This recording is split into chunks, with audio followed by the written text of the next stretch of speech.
Hello and welcome. I'm Gloria Prest and my main focus. I'm a psychotherapeutic counselor and a hypnotherapist. And today I'm going to show you a presentation about a subject that is important to all of us because quite a number of people tend to suffer from this problem, which is depression. Depression is one of the main causes of mental health issues. So if you bear with me, I'm going to just share with you my presentation.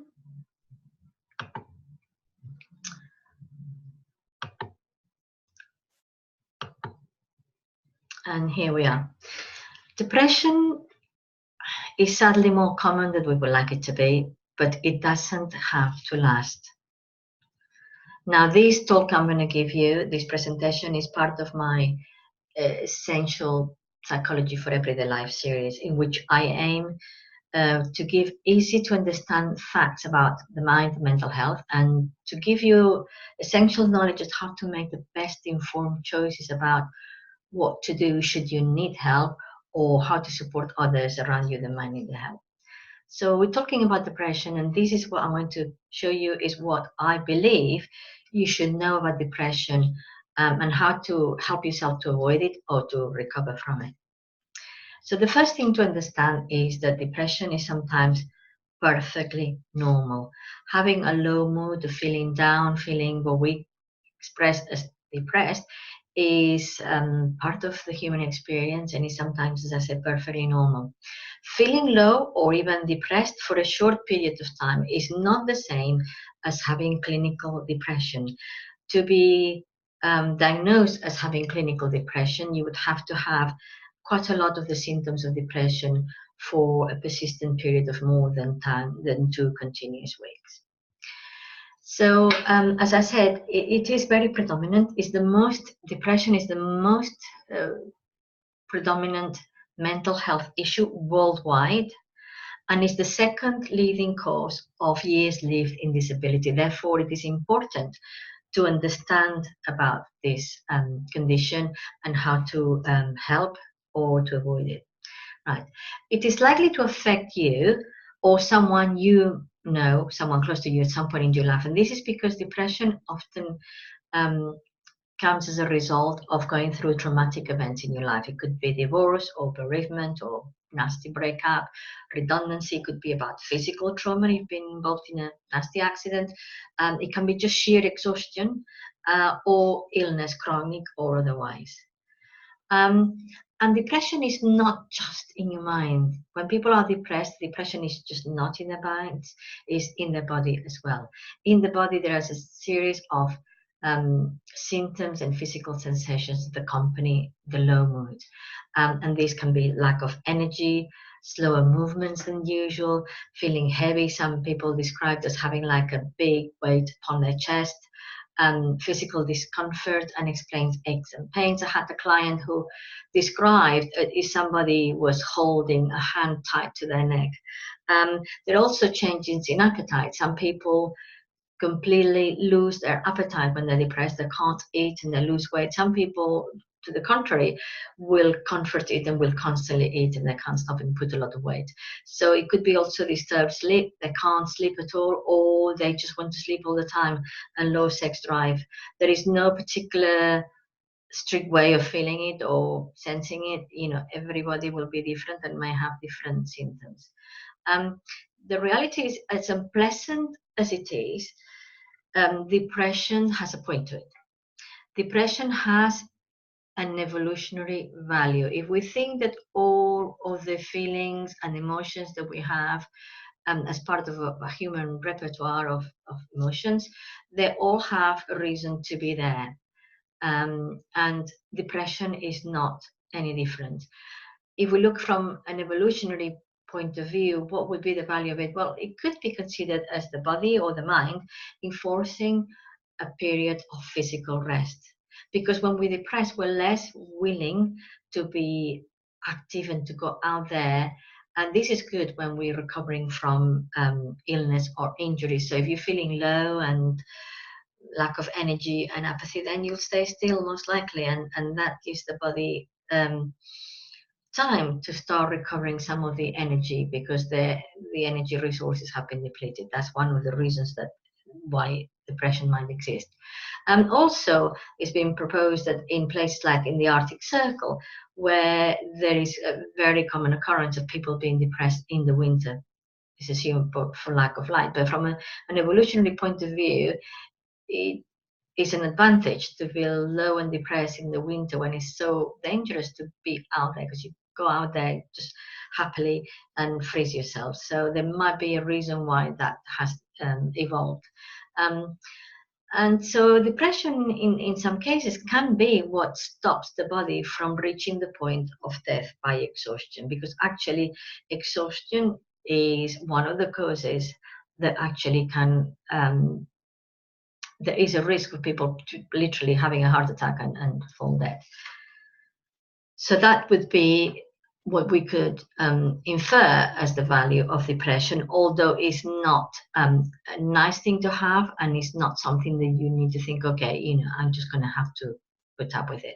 The things you can do. So not all depressions are a mental illness, although depression is considered a mental illness and is good from the point of view of not thinking that people are just faking it, or they just could pull themselves together, they have no reasons to be depressed. It's not like that. It is to some degree like an illness, but it's more like a dysfunction. So some, as I said before, some depressions are a natural result of significant loss. We're not going to go into that again, you know, bereavement, divorce, etc.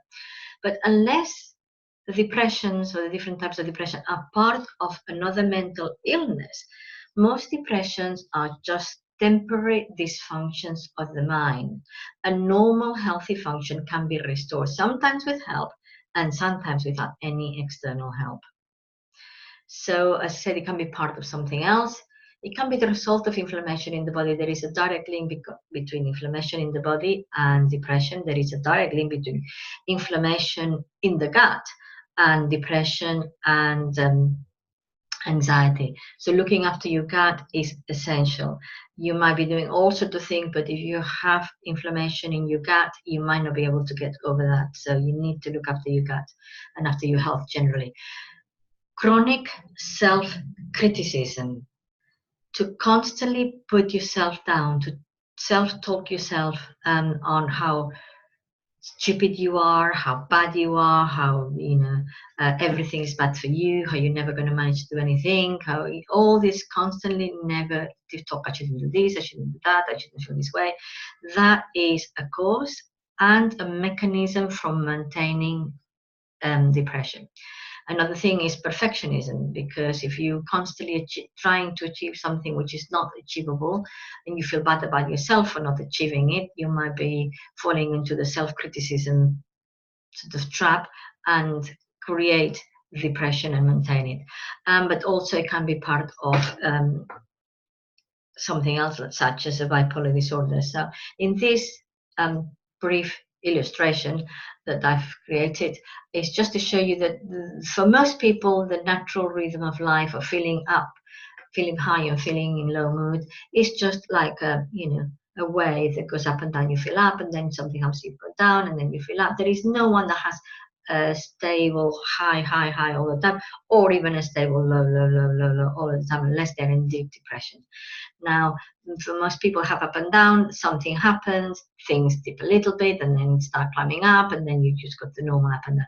But for someone with bipolar disorder, then the highs are much higher and the lows are way low. So the depression can be very severe, and it happens almost like a regular intervals. It's not as I've described here, but it's just that you have an idea. And then it's when I'm saying depression in this case is part of another mental illness. Right. Okay. So now let's talk about the symptoms of depression, because you might be asking, we're talking about it, but what is it? So there are physical symptoms which I described before as well. So we're going to go through them quickly again. So lack of energy, slower than usual, changes in appetite, disturbed patterns of sleep, physical discomfort, and explain aches and pains and low sex drive. There are social symptoms which are disconnection. Usually people like to withdraw from social contact when they are feeling depressed. They avoid friends, they avoid social occasions, they don't want to go out, they just want to be left alone in a cocoon, just isolated from people. They might have difficulties at work, they might have difficulties in sort of connecting with colleagues, or being present in meetings, so attending to what's being said. They might be neglecting interests and hobbies, and neglecting the self-care, and of course this can cause sometimes also care difficulties with family, right? And the other symptoms of depression, the psychological ones, are, as I said, constant sadness or low mood, feeling tearful, crying at the drop of a hat, low self-esteem, guilty feelings, lack of motivation, could be apathy, lack of interest in things that before or previously of interest, no longer interested in a hobby, or not longer interested in going to the cinema, or things that before would give pleasure, and now no longer of interest. And difficulties in making decisions, can't make up decisions, hard to concentrate and to be decisive about anything. Lack of any enjoyment, feelings of shame, negative self-talk, and then these even nasty ones: hopelessness, helplessness, self-harming thoughts, and suicidal thoughts. So these describe pretty much most of the symptoms of depression. Now, someone who is depressed will not have all of those symptoms, whichever part they're in, whether physical, psychological, or social. They will have one or two or more, some, but it's almost like a pick and mix. Everybody's different, all the circumstances for different people are different. So, but the last thing here is suicidal thoughts, and therefore I thought we will just quickly go through these. Now I will advance to go back to suicide, okay, and then I'll go back. So let me talk quickly about suicide. There are many confusing figures and statistics about trying to report the incidence of suicide in people with depression. The reality is there isn't enough data to actually make an accurate sort of assessment. But looking through all the literature, the reality is that the percentage of people who are depressed, who go on to commit suicide, is very, very small, especially since a great deal of people who are suffering from depression are never accounted for anywhere. People go through it, get out of it, it's not reported, nobody knows. So we're not going to talk about, but the severity of the depression is not necessarily what causes the risk of suicide, someone actually go on committing suicide. It seems to be obviously the severity, but combined with helplessness, with feelings of helplessness and hopelessness. When people feel helpless and hopeless, then it's almost as if they've painted themselves into a psychological corner and they can't see a way out. However, it is important to remind yourself and to remind anybody that suicide is a permanent solution, usually to a temporary problem, and it's just a perception that they find themselves painted into a corner. It might not be, well, it's not usually the reality of it. It's just helping them to come out of that way of seeing it. So for most people contemplating suicide, ignoring the subject and not mentioning it makes the risk only higher. So talking honestly and clearly without making it a sensational subject is a protective factor. And it is not unusual for people to have suicidal thoughts, particularly if they're very low and very depressed. But the warning signs are when they've reached the point of thinking of different ways of doing it, or thinking of a way of doing it, and making plans. If they are at that stage, then there is a definite risk factor. And what should you do if that is the case with you or with someone you know? So for urgent help, the Samaritans is the first port of call, someone to call someone and talk without being judged. Talking to someone about the real feelings that they have and the thoughts that they have without any fear of being judged is the best possible way of helping. So the Samaritans, there is Papyrus for people under 35, there's Campaign Against Living Miserably for men. after 35, something anyway, but mostly for men, it's child line. Also, you know, if someone is in that stage, you know, find a therapist near you, someone who is accredited. Okay, but we're going to go back again to where we were before. We're going to go now. Symptoms, right? Causes. We're going to go to the causes of depression. So the causes of depression are, as we said before, loss, and we're not going to go through it again. So loss of job, divorce, miscarriage, whichever. And then chronic stress. This is a very prevalent cause of people ending burning themselves out and having severe depression sometimes, but just a burnout. And this is because being constantly in a state of stress requires a lot of energy, and this over time depletes the energy resources that the body has, and obviously this will lead to depression. Depression gets you into that state of apathy, of not wanting to do anything or go anywhere, where therefore you conserve energy. So that's other causes are illness. Chronic illness, as I mentioned before, can cause depression. It is thought that perhaps it was thought before that perhaps it was normally to be depressed when you are ill, particularly if you have a chronic illness that causes pain. But more recently, what has been found is a direct link between inflammation in the body and depression. So high levels of stress can produce inflammation in the body without any illness or injury being present, but the high inflammation can cause depression, whether it's due to stress or whether it's due to actual illness. Now, other causes of depression is the constant self-criticism. Negative inner talk is one of the main causes of depression and of maintaining the depression. Continuously feeling that you're falling short of an ideal view of how you should be, and feelings of shame produce and maintain depression. So I would say mind the gap. The gap between this ideal and realistic expectation of human perfection and the reality of where you are creates a gap that is filled with depression and anxiety. So the reality is, being a human means that you are never going to be perfect, and we are fallible, and that's the beauty about being a human. So shame and the concept that I should be doing this, I should achieve that, and all the shoulds are not helping to create this gap between you and this unrealistic self, and that causes depression. It's not that you should accept that that's the way you are. It's nothing you can do. You can keep on growing, learning, improving. This present real self is the baseline from where to move forward. But if you just constantly fixing your view on attaining the goal of the ideal self, you are always going to be depressed because you're never going to get it, because it's just not possible. So that's mind the gap.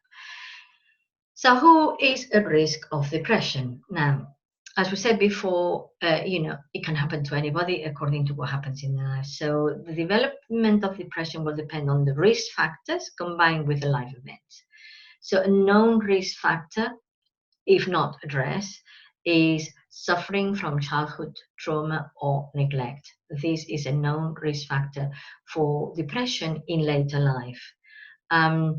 People who bottle everything up, people who are not ever able to share their emotions or share what they're feeling, they just bottle it up and it becomes self-destructive, and they can end up in deep depression.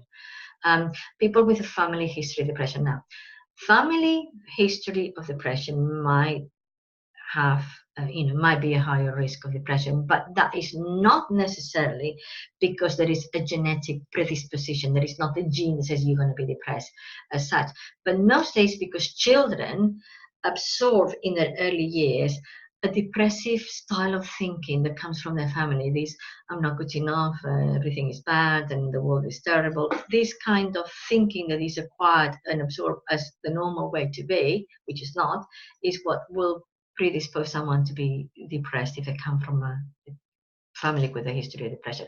It's not genetically predetermined. Right. Now we talked about that. So now we'll talk again about find a therapist near you. Now you can search online for counselors, hypnotherapists, psychotherapists, or courses in behavioral based mindfulness is known to be a very good thing for people with depression. Please make sure that the people who, the listings that you go to online require the therapist to be accredited, because there are some places, some people can just call themselves a hypnotherapist with a weekend course or a counselor. So some of the listings, like the National Counseling Society, the National Hypnotherapy Society, and there are others, require the therapist on their list to send their credentials, and they check that they actually have done the courses and they're accredited and they are suitable to treat people. Right. So what can you do for yourself, self-help? So if you are suffering from depression, the most important thing is a good dose of self-compassion. Be kind to yourself, be compassionate towards yourself, be patient with yourself, and don't add guilt to however bad you're feeling. Adequate rest is very important, because, as we said, sometimes it's just a depletion of energy. Good nutrition for a good, healthy gut. There is a direct link between bad, poor gut health and depression and anxiety. To have a routine and a purpose in your day is really a good way of getting over depression or helping to come out of depression. Physical exercise is absolutely almost a must. It creates endorphins that make you feel better, and it oxygenates your brain, and it has all sorts of positive things. If you're particularly making muscle, then your body needs to start coming out of that sort of low mood and so on. Now, swimming in cold water has been researched and proven to work well for some people with severe depression. It's not something that I have tried, or I'm not sure. I would really have to be quite bad to do that, but it actually apparently is incredibly effective. Now, a gratitude diary is one of the easiest ways to start training your mind to think more positively. So when you are depressed, you're constantly thinking of bad things and about all the bad things that have happened to you, all the things that you haven't achieved, all the negative thoughts you have about yourself, about life. If you start the gratitude diary, you start training your mind to also take note of the good things that happen in life, even if it's just enjoying the sunshine or seeing a beautiful flower, but starts building up the positive bank account in your mind, and that brings you back to a natural, balanced way of being. Connected with nature, walks in the parks, forests, or by the sea, that has a really positive effect, because at an energetic level, you are getting all the good, healthy vibrations from nature and all the good energy that comes from it. Connecting with animals, having an animal, having a pet, is really a way of helping with all mental health issues, but particularly with depression. Also, it helps with lowering high blood pressure, and connecting with others, whether they're friends or family or strangers. So, and we haven't talked about medication, okay? Because often when people feel depressed, the first thing they go is to go to the GP, and the GP normally would prescribe medication. Now, for some people, antidepressants are necessary, absolutely necessary, but they're not a solution, as they do not resolve the issue that has generated depression. Medication should be accompanied or followed by appropriate talking therapy, psychotherapy of whichever kind. But medication does not go to the root of the problem and resolve it. So you might get out of it, but you will go back into it again if it's not resolved. Now, antidepressants, as all psychiatric drugs, are medicines that have considerable side effects when taken long term, and they can be addictive. So the important thing to know is the withdrawal from antidepressants needs to be very carefully managed. the withdrawal symptoms can be very severe, and they can often be confused with the worsening of the depression before. And so what happens is that they lead to the doctors then increasing the medication, and this is a catch-22. So if you go on antidepressants because you need them, that is the right thing to do. When you decide and you feel that it's the time to let go of them, you have to be very careful with medical supervision. Okay. However, it's important to note that antidepressants are a risk factor of suicide for teenagers and young people. So be very careful if you know of teenagers that are prescribed antidepressants. I'm not going to go into it here because it would be too long, but there is a known risk, and it's well worth thinking about it before giving them antidepressants. So how, now that things you can do for yourself, how to support someone with depression? And be there for them without any demands or expectations. You cannot help them to reason themselves out of depression. So simply be there like a presence by their side, letting them know that you will be there when they're ready to come out of their isolation bubble they're in. Help them perhaps with practical things that they cannot cope with at a specific moment, okay? And avoid pointing out to them that they have no reason to feel depressed. They probably know it, but they can't help it. So adding guilt to it doesn't help.